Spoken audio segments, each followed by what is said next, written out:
Shabbat Shalom. Shabbat Shalom. Well, we've got a sleepy crowd in here today. Shabbat Shalom. Shabbat Shalom. All right. How about all you guys on Zoom? All I see is names and dark screens. Nobody wants to show their picture. That's okay. We've seen you in your pajamas before. As we are also celebrating Simchat Torah Afterglow today, for those of you who weren't here and didn't know, I thought to begin today's message with some humor about the first 6 chapters of Genesis. A little Q&A. Who was the fastest man in the Bible? It was Adam, because he was first in the human race. What excuse did Adam give to his children as to why he no longer lived in Eden? He said to them, "Your mother ate us out of house and home." What did Adam say on the day before Rosh Hashanah? "It's New Year's, Eve." Where is the first baseball game in the Bible? It's in the big inning. Yeah, it is. I mean, Eve stole first. Adam stole second. Cain struck out Abel. The giants and the angels were rained out. You know, our Parsha today is called Bereisheet, and its name is also the first word in the Hebrew Bible. It means in beginning. Genesis comes from the Greek meaning of the word beginning or beginnings. The sermon today focuses mainly on Genesis chapter 6, verses 1 through 6. You know, the sages of Israel, the great minds of the Jewish people, and many modern Bible scholars have seen the entire Bible as a chess match between God and Satan, good and evil. Now, we know that God is going to win in the end. We all know that. If you've read the Bible, you know this. But we see constant counter moves by Hasatan, the adversary, to try to go against every move from Adonai, right until his final breath in the last days. It's clear throughout Scripture that there is a war going on around, or a war between good and evil, and this war is all around us all the time. It's a war that rages outside of our time and space, but yet affects us in our own time and space. Hasatan, the adversary, sinned against God and was cast down from heaven, estimated to be with about 1/3 of the heavenly angels who sided with him. What are demons? Fallen angels.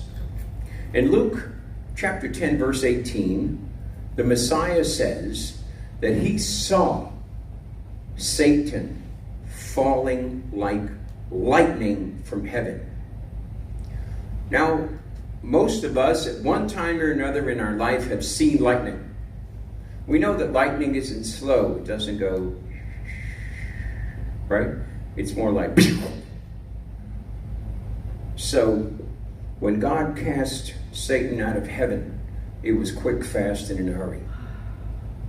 Satan had made the mistake of letting his pride get so big that he truly thought he could take over. Satan versus God, angel versus demons, good versus evil. This is really the theme of the Bible. It is in the midst of this cosmic, raging, supernatural war that mankind is born. Scripture tells us that Satan had been kicked out of heaven, but he still had access to heaven. That comes right out of Reb Andy's favorite book, the book of Job. And he was punished, but it was not a death sentence. Now, if we put ourselves for a moment, just for a moment, in the adversary's shoes in the Garden of Eden, and I'm not defending him at all, but I want to try to see things through his eyes for a moment so I can understand these moves back and forth between good and evil. He was in close proximity to God, His beauty and power was nearly limitless. He was the most beautiful of all the angels, and probably the most powerful, or one of the most powerful. He absolutely had it all until he fell and was cast down to earth, only to watch God create his most prized possession. Man was made in God's own image. The human race is a slap in the face to the adversary and a blow to his pride. Hasatan says to God, you're going to create this in front of my face? You're going to do this to me? Well, I have no other choice then but to corrupt them and get them to sin. See, what Satan is saying here is that I'm going to get them to fall as hard as I did, and that way I win and you lose. After Adam v'Hava, after Adam and Eve had sinned, God sat them down along with Satan. Read the text, you'll notice that. For the first ever meeting in the principal's office. And in Genesis 3, verse 15, God says to Satan, I will put enmity or animosity between you and the woman, between your seed and her seed. And he will crush your head, and you will crush his heel. You see, the adversary knew exactly what God was saying. Even though we read it sometimes and go, I wonder what that really means. But there was no ambiguity in Satan's mind. He knew exactly what God meant. God was telling him that because of his actions, there would be a Messiah that would be coming, that would crush his head. And this moment begins this cosmic chess match. Satan knew that a man was going to be born that would destroy him. He just had no idea when and where, because only God knew that. Maybe he thought it was Abel and had Cain kill him. Satan is not all-knowing. He's not omniscient like God is. So the only option he had was to try to destroy all mankind. Wipe it out. The book of Genesis chapter 6 verse 4 just might give us an idea of how he was doing it. Genesis 6 verse 4, the Nephilim were on the earth in those days and also afterward. Whenever the sons of God came to the daughters of men and gave birth to them, those were the mighty men of old, men of renown. Now here comes the controversy. There are two main theories as to who these sons of God are. One view is called the Sethite view, and it says that they were men from the line of Seth, Adam's first son after Abel's kill. And they believe the daughters of man were from the line of Cain. Humans with other humans, but both of them kind of, dark-hearted. The other view is called the angel view. In short, this view believes that the sons of God were some of the fallen angels that fell with Satan. The belief is that these fallen angels had relations with women in order to corrupt their bloodlines, change the genome, mess with God's creation. I personally hold the angel view, but I will happily celebrate in heaven with others who hold the Sethite view. No matter what your view, whether you believe in the angel view or the Sethite view, you cannot argue that there were Nephilim on the earth in those days as a result of this unnatural cohabitation. Yeah. The word Nephilim is a Hebrew word that means fallen ones. One description was angels of violence by a commentator 1,000 years ago. Angels of violence, wicked ones. Most descriptions translate Nephilim as giants. They were giants. All of them seemed a bit supernatural and definitely irritating to God and the people on the earth at that time. Something was up with the Nephilim. Something is going on, because every time they were around, God ordered all of them to be immediately exterminated. Genesis 6:4 tells us these giants were on the earth before and after the flood. How did they survive? I know they were giants, but taller than the ocean? Somehow they made it. One theory was proposed that Noah's sons married Nephilim girls. Hey, honey, you stand me on top of that tree so I can get a kiss?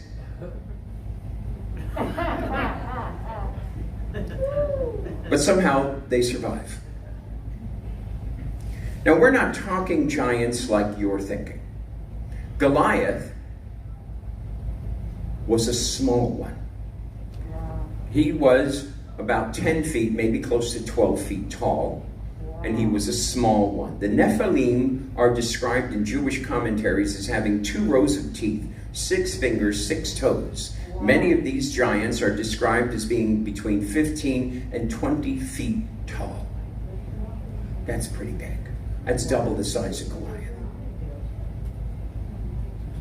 Amos, the prophet, reports giants as tall and strong as cedar trees. This giant stuff is all over the Bible. You can't avoid it. And don't think of them as 8-foot people in the Guinness Book of World Records from 1938 that gave had giantism and could barely walk around. These giants were huge and strong and were feared by all men. Now the adversary, Hasatan, and the fallen angels and the Nephilim somehow corrupted everything. Corrupted everything. When I think back, I see that we're only in Genesis 6. They corrupted everything. So wait a minute. We just rolled back the Torah all the way to the beginning, to the word Bereisheet. Bereisheet bara Elohim. In the beginning, God created the heavens and the earth. And every time he makes something, it says, and it was good. And he saw that it was good. And that was good. And this was good. So everything's all good according to his standards, not ours. Today people walk around going, you're good, I'm good. Nobody even knows what good is. Everything's good. Not in his eyes. The whole world had been corrupted. Everything. Genesis 6 verse 5. Then Adonai saw that the wickedness of humankind was great upon the earth, and that every inclination of the thoughts of their hearts was only evil all the time. Every person on the earth was evil all the time. Now remember, the adversary's plan was the fall of mankind. That's how he would destroy them. But because Hasatan is not all-knowing, he almost got the plan to work, but he did not know about a man named Noah. Which we'll talk more about him next week. Noah's bloodline was the only uncorrupted bloodline on the whole planet. This was God's doing, and only God's doing. How was he saved from that evil, corruptive wickedness that was spreading like wildfire through the whole world? It had to be God's hand. How did he find favor in God's eyes?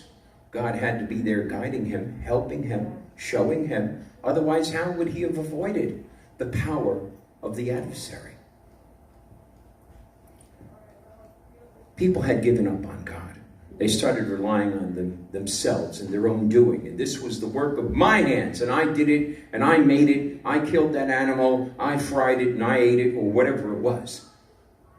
And they didn't rely on him anymore. In just 6 chapters, of course, we're talking about hundreds and hundreds of years. But even in those 6 chapters,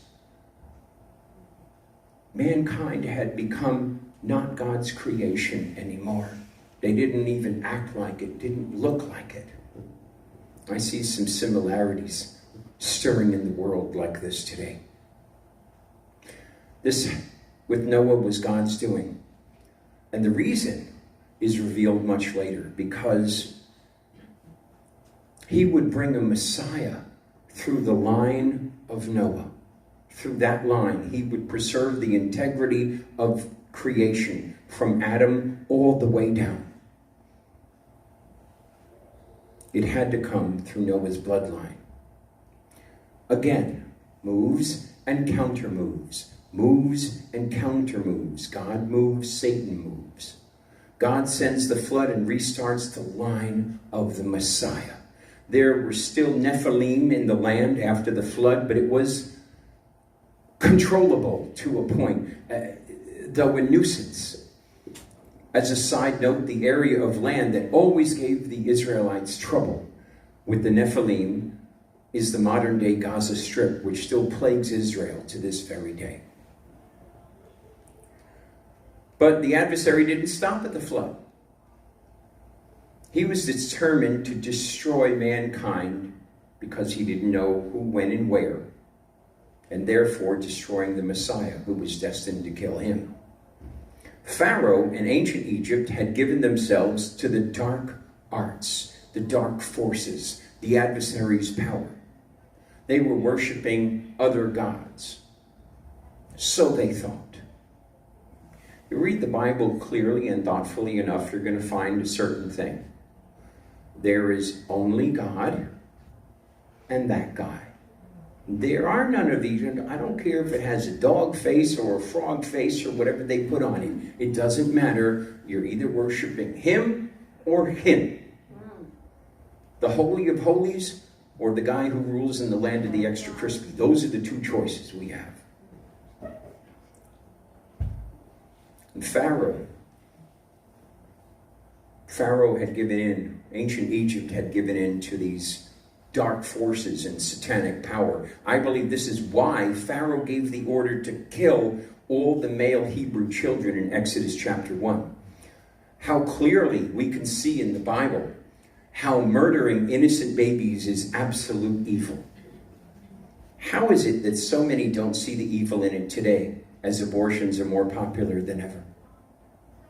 Once again, out of Satan's attempt to destroy the line of the Messiah comes a baby, sent down the Nile River to avoid his death order. His name was Moses. And God would certainly use him as a mighty game changer. A chess piece that would not be blocked, that would not be moved. And he would go through some terrible trials himself. And he was a man with many faults. But God used him. Amen.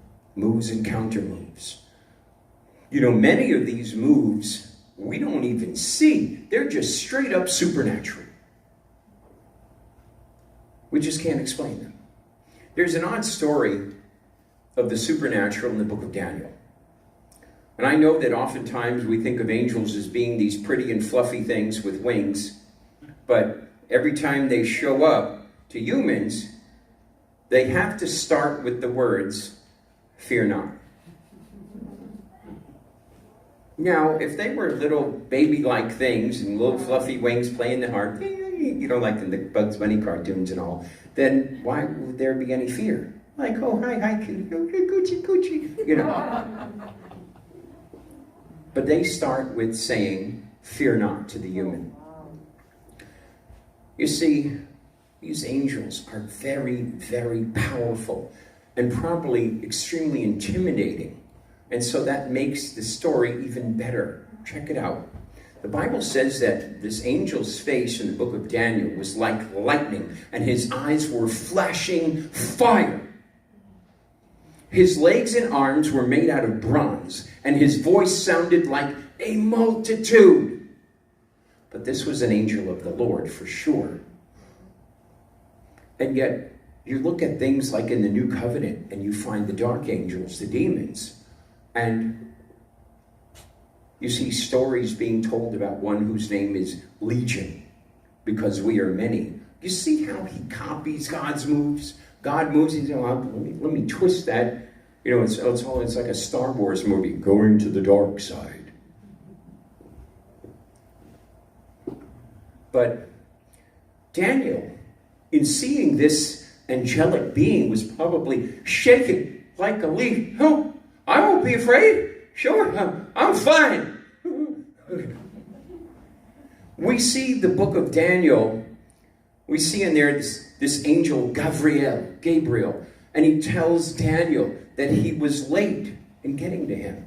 Interesting. I mean, why bother? You're here, right? There's a reason. It says that the angel Gabriel explains that it was because of a demon by the name of the Prince of Persia, that he had been fighting with him and resisting him to get to Daniel. And it took 3 weeks, 21 days of battle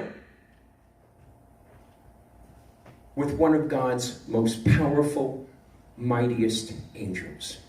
Gabriel says that Michael, the archangel, had to finally come to help him out. Who was this demon, the Prince of Persia? The prince of the dark forces of those lands at that time. Who was it that Gabriel himself couldn't beat with a punch? What force of the adversary? None. Not even a one. Remember, Gabriel is an archangel. Wow. One hit with his fist and a mountain would disintegrate.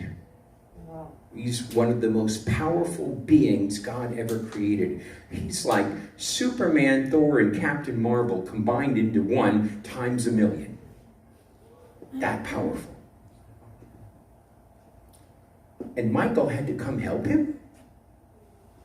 So we know who he was fighting. Don't we? He's fighting the adversary himself, who had been God's most beautiful angel and still his most powerful. So it took Gabriel and Michael to defeat him, to beat him off, to chase him off. In 2 Kings, book of 2 Kings, or Melechim Beit in Hebrew, there was a king who wanted to kill the prophet Elisha. So he sent a great army to destroy him. I mean, huge forces of tens of thousands. And the army surrounded Elisha's house. And the moment before they attacked, God opened the eyes of the invading army. The scales fell off, if you will. And they were able to see what was really happening around them, but just out of reach of our eyesight. The hills were surrounded by chariots of fire and blazing horses and armed warriors from heaven, the heavenly host, swords drawn, ready to strike. And they were outnumbered about, 10 million to 1. And then God made them blind, and they were led away to another city. He could have killed them in an instant. But our God's heart is mercy. In the book of Jude, one of the last books of the New Covenant, there was a dispute between the archangel Michael and the adversary himself in some type of super battle over the body of Moses. Now, we read that because it's only in one little line, and we go right past it to something else, not getting it. But I want you to think of one of those giant comic books they used to have, or a movie poster in a window, where you have a version of Superman where muscles are bulging and buckling all over him, and he's flying and the fist is ready to strike, and on the other side is another super being doing the same thing, and they're ready to go to blows. And it's like, if they hit, it's kind of, Thor meets Hulk or something, and the fists meet, and there's a thunderclap, and, buildings fall down. That's what this is happening here. It's the archangel Michael battling with Satan over the bones or body of Moses. Think about it that way. It is a battle. When you're playing the game of chess and one piece is moved forward, there is a counter move to meet it, to perhaps take it or prepare a different strategy to get to the queen or the king, what have you. Well, in fact, in the entire Tanakh, in the entire Torah, prophets, and writings, the whole Hebrew Bible, is filled with these moves and counter moves between God and Satan, where God is preserving the line for the Messiah, and Satan is constantly trying to chase it down and destroy it. And that is exactly what this entire upcoming thing is about, that I'm talking about today. I spend a lot of my time studying the Torah and the Hebrew Scriptures because I'm fascinated at this giant cosmic chess match going back and forth. You pick a book and it's in there. From Genesis to Revelation, it's in there. But in the Hebrew Scriptures, it's so more graphic. The fighting is just there. They are battling. Yeah. When Satan finds out the Messiah will come from the line of Abraham, he starts an all-out war on Abraham's offspring. King David also dealt with it a lot, and the giant Goliath. The final chess match of God,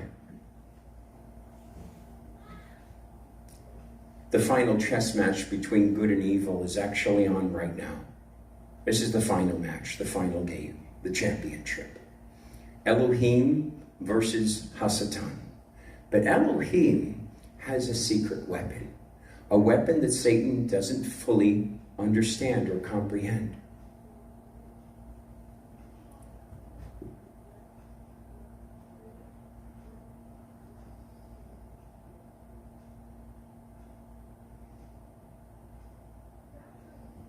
In John 1, light comes into the world, and the darkness could not understand it. The darkness could not comprehend it.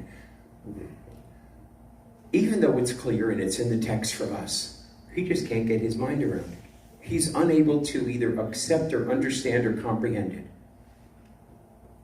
It's the king piece on the board. It's the king piece on the board. The King Messiah.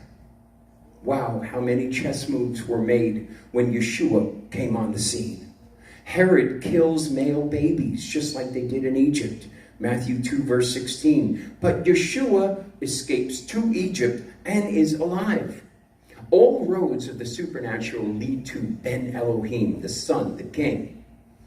He had the demons begging for mercy around every corner they met. What do you want of us, Son of God? Have you come to cast us back to the pit before the appointed time? He could have said, yeah, that sounds good, bye. Before the appointed time. Now, I don't know if we could ever fully understand all that the Messiah, Yeshua, truly accomplished for us. We're scratching the surface right now. You see, the adversary, Hasatan, knew it from the very beginning and would stop at nothing to destroy the Messiah from coming. Obviously, today, some 2,000 years later, we know that he failed. We also know that from the book of Revelation that he will meet his demise at the hands of Messiah. So why even worry about all of this if we already know that God wins in the end? Right? The more aware that we are of this spiritual warfare, the more we can help others to know Messiah before it's too late. Ephesians chapter 6, verse 12, Paul wrote this, "For we are not struggling against human beings, but against the rulers, authorities, and cosmic powers governing this darkness, against the spiritual forces of evil in the heavenly realm." Right. You ever scratch your head and say, what are they doing there? Isn't that God's place? The angel's place? The spiritual forces of evil in the heavenly realm. Look at the book of Job. Where's Satan come walking down the aisle? Right in heaven. Hey, Lord, what's up? What's going on? Have you seen my servant Job? Yeah, I see him. I can take care of him too. I thought about coming up with something profound for the end of the sermon. You know, I like to try to do that from time to time, try to leave you with something very profound. like that last bite of that sandwich that really satisfies. But the more I thought about it and realized, what could be more profound than what Yeshua did when he died for us and when he was resurrected?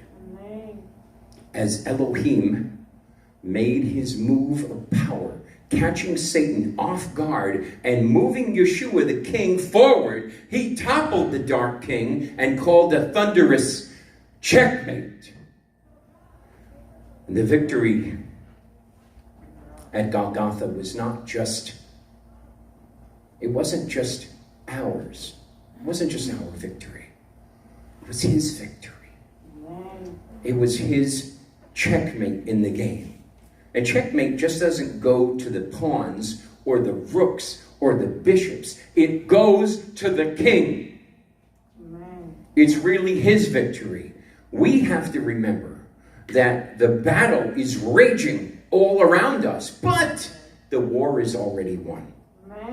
The key is in the true meaning of Yeshua's last words up on that stake. He said, "It is finished." Not just because what he has done, but because of all he alone has won. If you already know Yeshua as your Messiah and King, you need to be strengthened and encouraged. Because if you could see with the sight of the Spirit, you would see his fiery angels prepared to do battle for you on behalf of the Creator of the universe. All in armor, blazing fire, shield on the left, sword on the right, ready to do battle for you in the name of Elohim. God knows each of you by name. He loves you enough to give you eternal life, eternal mansions, eternal treasures, and life with him in the New Jerusalem in heaven, seated at the wedding feast of the Lamb, right at the very table of the King Messiah himself. And not as slaves, bringing him food, not as servants, waiting on him, but as his brothers and his sisters. You see, the wedding feast in heaven is a family dinner. And I want to tell you right now, everybody here today who's listening on whatever platform, you're all invited. Shabbat Shalom.